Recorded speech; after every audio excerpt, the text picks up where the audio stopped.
Cléopâtre règne sur l'Égypte entre l'an 51 et l'an 30 avant Jésus-Christ. Elle était aux côtés de ses frères, puis aux côtés du général romain Marc-Antoine. Elle est célèbre pour avoir été la compagne de Jules César, puis de Marc-Antoine avec lesquels elle a eu plusieurs enfants.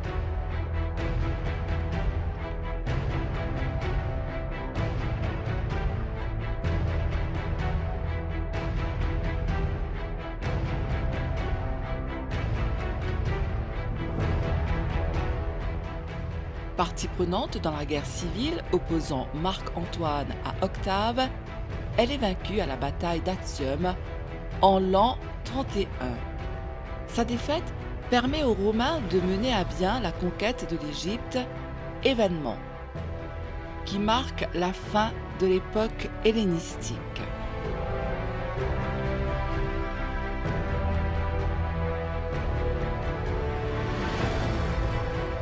Cléopâtre est un personnage dont la légende s'est emparée de son vivant même.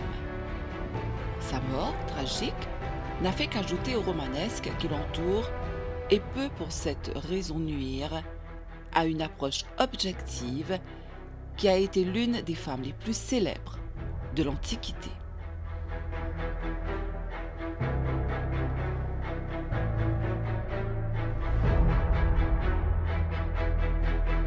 Les principales sources littéraires antiques n'évoquent Cléopâtre que pour sa place dans l'histoire romaine.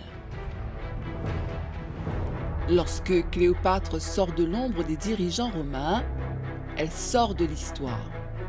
C'est pourquoi il existe relativement peu d'informations sur son séjour à Rome au lendemain de l'assassinat de César ou sur la période passée à Alexandrie durant l'absence d'Antoine, entre 40 et 37 avant notre ère.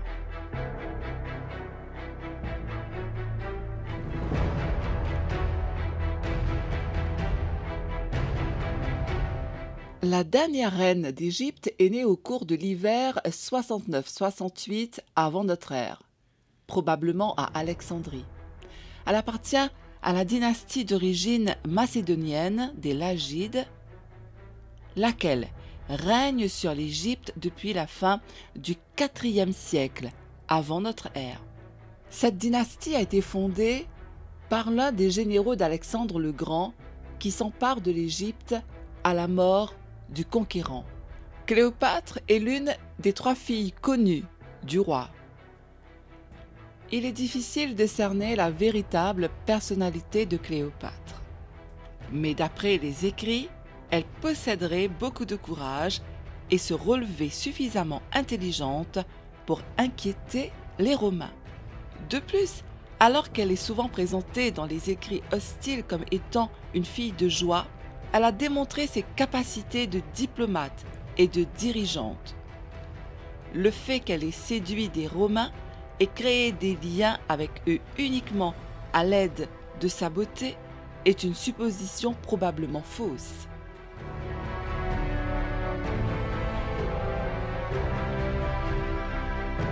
Fin 52 à début 51 avant notre ère, Cléopâtre, alors âgée d'environ 18 ans, est associée au pouvoir de son père.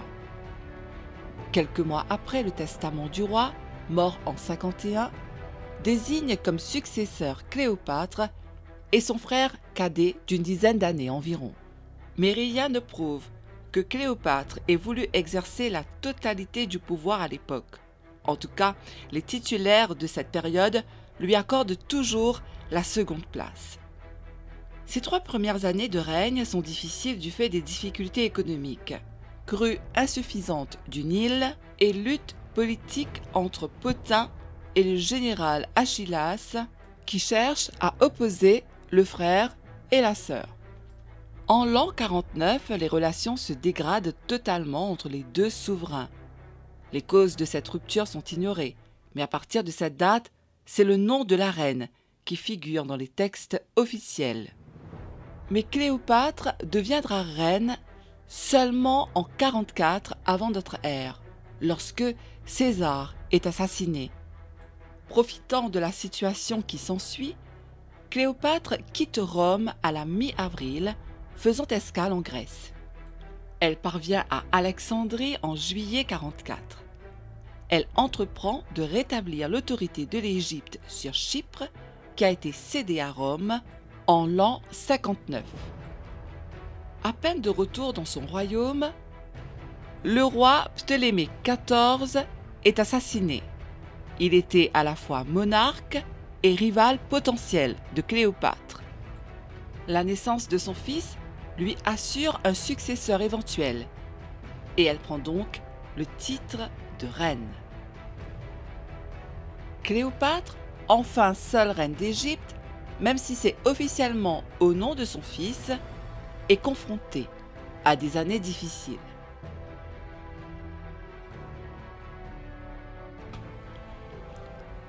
En 43, avant notre ère, une famine s'abat sur le pays, puis la crue du Nil fait défaut 2 années consécutives. Il semble que la reine se soit préoccupée essentiellement de l'approvisionnement d'Alexandrie, centre de son pouvoir, mais prompte à la rébellion.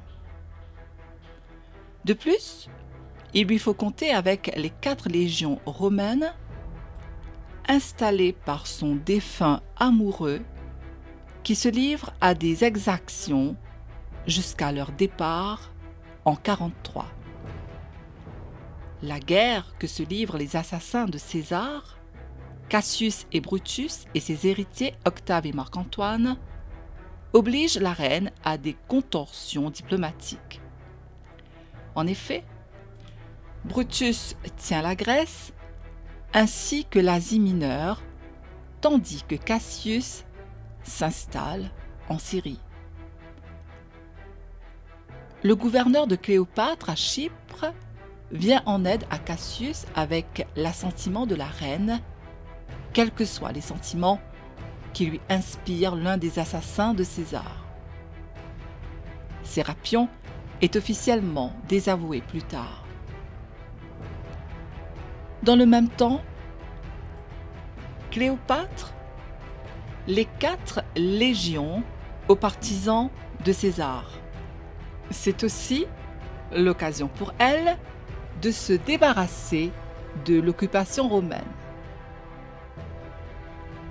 Mais la flotte qui les transporte est victime d'une tempête au large de la Cyrénaïque et passe du côté de Cassius. Il aurait envisagé de s'emparer d'Alexandrie quand le débarquement en Grèce d'Antoine et d'Octave l'oblige à renoncer à ses projets.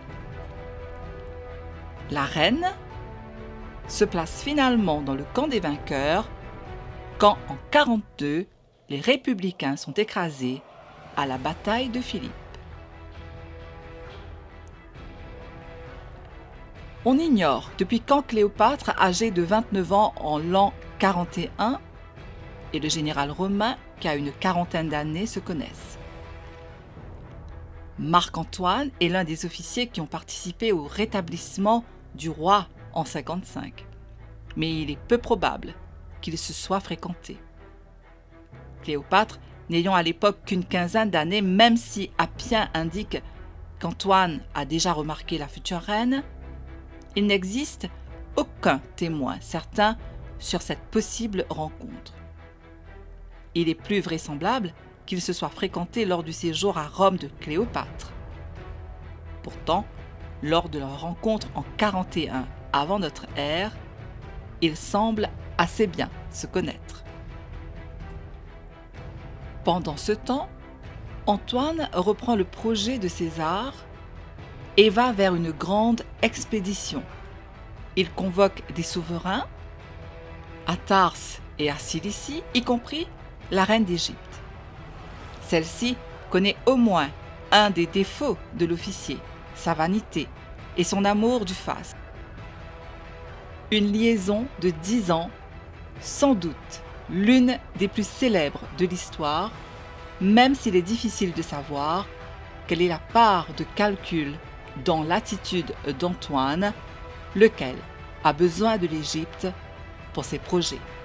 Dans un premier temps, Marc-Antoine suit Cléopâtre à Alexandrie, où il passe l'hiver 41 et 40 avant notre ère, laissant son armée. C'est à ce moment qu'une vaste offensive des Parthes leur permet de s'emparer du sud de l'Asie mineure et de la Sicilie. Marc-Antoine mène une courte contre-offensive depuis Tyr, puis est obligé de rentrer à Rome, où s'affrontent ses partisans et ceux d'Octave. Il conclut avec ce dernier la paix en octobre 40 et épouse sa sœur Octavie. Pendant ce temps, à Alexandrie, Cléopâtre accouche de jumeaux, un garçon, Alexandre, Hélios, et une fille, Cléopâtre Sélénée. La séparation dure 3 ans, du printemps 40 à l'automne 37. Au retour d'Antoine, les deux amoureux se retrouvent à Antioche. Cléopâtre fut une reine d'acier. Pendant son règne, elle a relevé des défis hors normes de main de maître.